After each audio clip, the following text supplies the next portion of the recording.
नमस्कार दोस्तों, आज हम आपको सूर्य का जो राशि परिवर्तन है 14 अप्रैल 2025 को सूर्य मेष राशि में प्रवेश करने जा रहे हैं, जो सूर्य की उच्च राशि होती है। मेष राशि में सूर्य का जो प्रवेश है वो किन किन चीज़ों के लिए, किन किन राशियों के लिए ये भारी पड़ने वाला है और किन किन राशियों के लिए बल्ले बल्ले करने वाला है, ये सारी बातें इससे जानेंगे। हम इस वीडियो में ये भी जानेंगे कि मेष राशि का सूर्य जीवन में, समाज में, सरकार में, राजनीति में और नाना तरह की भौतिक चीज़ों के उतार चढ़ाव में, मंदा तेज़ी आदि में, शेयर मार्केट में, खेल कूद आदि में और मनोरंजन की चीज़ों में किन किन चीज़ों पे क्या क्या प्रभाव डालता है और इसका पॉजिटिव और नेगेटिव क्या क्या असर होगा, ये सब बातें इस वीडियो के माध्यम से हम जानेंगे। देखिए, मेष राशि में सूर्य 14 अप्रैल 2025 को सुबह सुबह प्रवेश कर जाएंगे। मेष राशि में प्रवेश करने से सूर्य का एक तो उच्च का ये स्थान हो जाता है। सूर्य मेष राशि में उच्च के होने से सरकार का जो कार्य होता है या राजनीतिक जो लोग होते हैं वो निर्णय लेने में सकारात्मक रुख अपनाते हैं,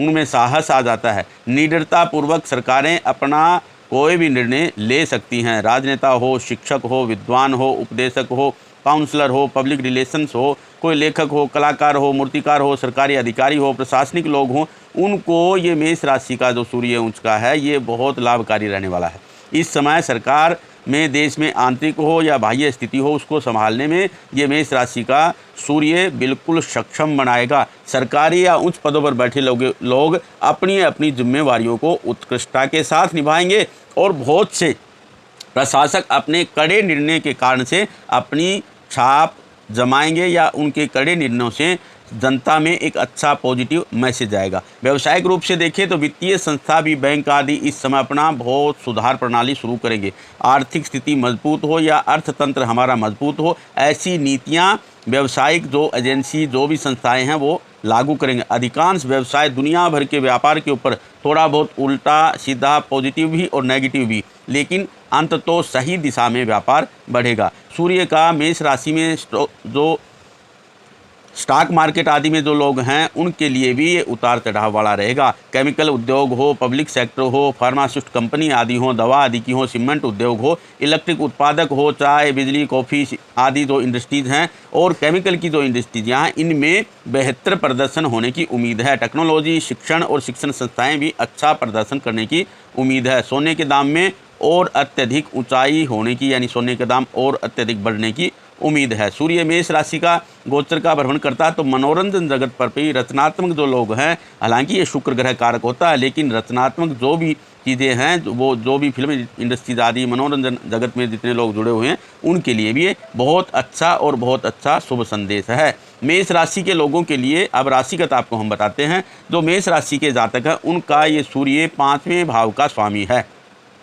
जो 5वां भाव होता है वो साझेदारी का भी होता है, प्यार का भी होता है, संतान का भी होता है। अब सूर्य आपके पहले भाव में गोचर करने जा रहे हैं, यानी मेष राशि में ये भ्रमण करने जा रहे हैं, तो इससे व्यक्तित्व विकास, चरित्र का विकास, स्वयं का आपका विकास होने की बहुत अच्छी उम्मीद है। पेशेवर जीवन में सूर्य का मेष राशि में गोचर आपको अपने काम के लिए और अत्यधिक प्रेरणाशील, प्रभावशाली, महत्वाकांक्षी और आत्मविश्वासी बनाएंगे। इससे आप अपने कार्य क्षेत्र में जोखिम भी उठा पाएंगे और जोखिम लेने से जोखिम आप लेंगे तो इससे आपको नए अवसरों का लाभ मिलेगा और आप थोड़े से आक्रामक होंगे। इसी गोचर के दौरान मेष राशि वाले अब काफ़ी अपने कैरियर में उन्नति देखने को मिल रही है। कोई नौकरीशुदा आदमी, उनको प्रमोशन मिलने की उम्मीद है और जिनको संतान आदि की खुशी हो सकती है, जिनको संतान है तो संतान की पढ़ाई लिखाई, पद प्रतिष्ठा, यानी आप जिस भी उम्र एज ग्रुप के हैं उसी के अनुसार पंचम भाव यानी संतान से संबंधित या आपका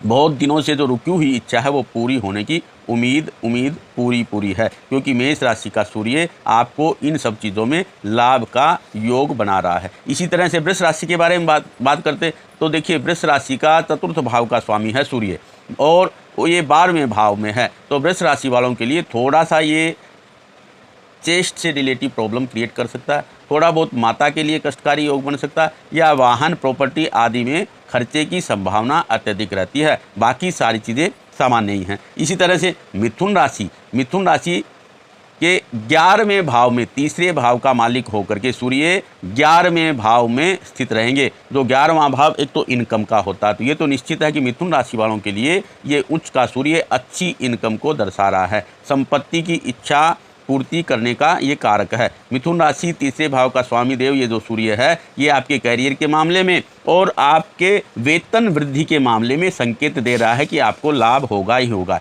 इसके साथ ही आपको पदोन्नति होने का अवसर भी मिल सकता है और अपने कार्य क्षेत्र में सफलता प्राप्त करने के अलावा आप अपने प्रबंध कौशल को भी बेहतर करने में वरिष्ठ अधिकारियों के साथ मजबूत संबंध स्थापित कर पाएंगे। आप एक साथ कई काम करके ये जता देंगे कि आप में इंडस्ट्रीज को या कार्य को संभालने की पूरी ताकत है। इसी तरह से कर्क राशि की बात करते हैं।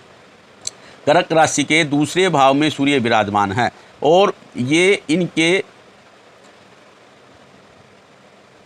दूसरे भाव के कर्क राशि वालों के लिए दूसरे भाव के स्वामी होकर के 10वें भाव में विराजमान होंगे, यानी कि कर्क राशि वालों के लिए भी ये उत्तम स्थिति है। इस समय आपको अपने कार्यस्थल में बड़ी उपलब्धि और मान्यता मिलने के संकेत हैं। आपको अपने क्षेत्र में सफल होने के तुरंत अवसर मिलेंगे। इसके साथ ही आप अपने कौशल को और भी अच्छा कर पाएंगे, यानी और अच्छे से सीख पाएंगे और जो काम प्रबंध करना हो या प्रमोशन आदि से जो अटका हुआ है वो कार्य बन जाएगा और आपको निवेश या वित्तीय लाभ होने के बिल्कुल संकेत हैं। अगर आप व्यापारी हैं तो व्यापारियों के पास जल्द ही विकास और वृद्धि के अधिक अवसर होंगे, जिससे उन्हें सफलता और वित्तीय सुरक्षा मिलेगी। आर्थिक स्तर पर वित्तीय विकास और स्थिरता के अवसर मिलने की वजह से पैसों की बचत और धन संचय करने के लिए बहुत अच्छा अनुकूल समय है कर्क राशि वालों के लिए।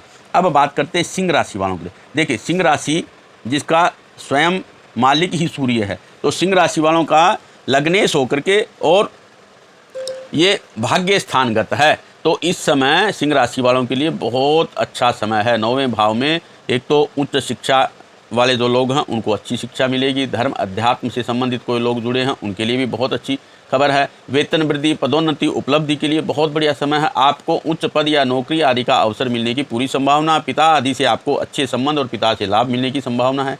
इसी तरीके से कन्या राशि वालों के लिए बात करते हैं तो कन्या राशि का द्वादश भाव का स्वामी होकर के ये अष्टम भाव में उच्च का है, तो थोड़ी सी कन्या राशि वालों के लिए थोड़ा सा ये खर्चीला समय रहेगा, कुछ परेशानियों का समय रहेगा और कुछ चीज़ें इनकी विघ्न की पैदा होंगी। थोड़ा सा एहतियात बरतें और आदित्य हृदय स्तोत्र का पाठ करें, जो हमने अपने इसी चैनल में डाला हुआ है लिंक, वो आप देख करके आदित्य हृदय स्तोत्र का पाठ करना चाहिए।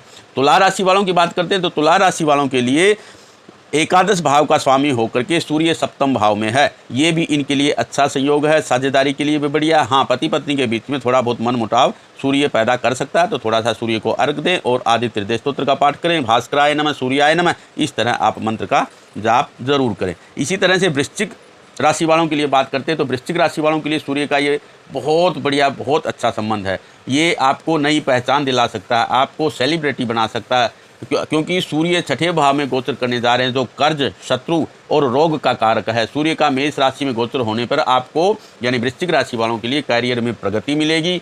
आपके वेतन में वृद्धि हो सकती है, प्रमोशन मिल सकता है या आपकी कड़ी मेहनत, प्रतिबद्धता को लोग पहचान सकते हैं, यानी आपको पहचान मिल सकती है। आप अपने क्षेत्र में शीर्ष पर पहुंच सकते हैं और आत्मविश्वास एवं कौशल के साथ टीम एवं प्रोजेक्ट का नेतृत्व कर सकते हैं। इसके अलावा करियर में प्रगति के अवसर और ज़्यादा आपको मिलेंगे। साथ ही खास तौर पर पब्लिक सेक्टर में जो लोग नौकरी करते हैं उन्हें नए नए ऑफर मिलेंगे। व्यापारियों के लिए भी यह समय अनुकूल है। आप अपने प्रतिद्वंदियों को पीछे छोड़कर आगे निकल जाएंगे। उन्हें आप जितनी सफलता पाने में उतना मौका नहीं देंगे। इसलिए वृश्चिक राशि वालों के लिए मेष राशि का जो सूर्य का गोचर भ्रमण है ये बहुत ही उत्तम है। अब बात करते हैं धनु राशि।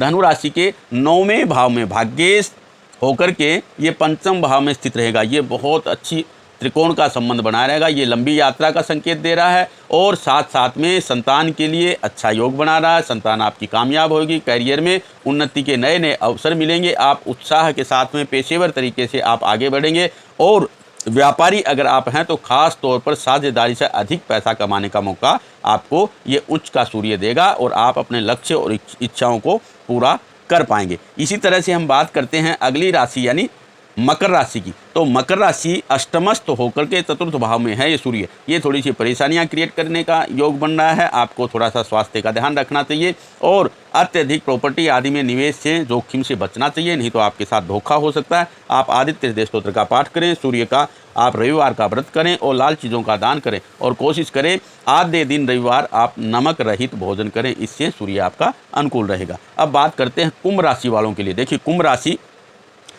ये सूर्य सप्तमेश होकर के तीसरे भाव में बहुत अच्छा योग बना रहा है और सूर्य ये तीसरे भाव में उच्च का यानी मेष राशि का आपके लिए बहुत अच्छा संदेश दे रहा है। साझेदारी आदि के काम में आप सफल हो सकते हैं, ज्वाइंट वेंचर में सफल हो सकते हैं। कोई कंपनी आदि से व्यापार में जो ज्वाइंट आपका रुका हुआ काम हो तो वो मीटिंग हो करके वो कार्य आपका चालू हो सकता है। पराक्रम और आत्मविश्वास में आपकी वृद्धि रहेगी। अतएव कुंभ राशि वालों के लिए जो उच्च का सूर्य यानी मेष राशि का जो गोचर भ्रमण है ये बहुत लाभकारी और शुभ रहने वाला है। इसी तरह से बात करते हैं अंतिम राशि यानी मीन राशि।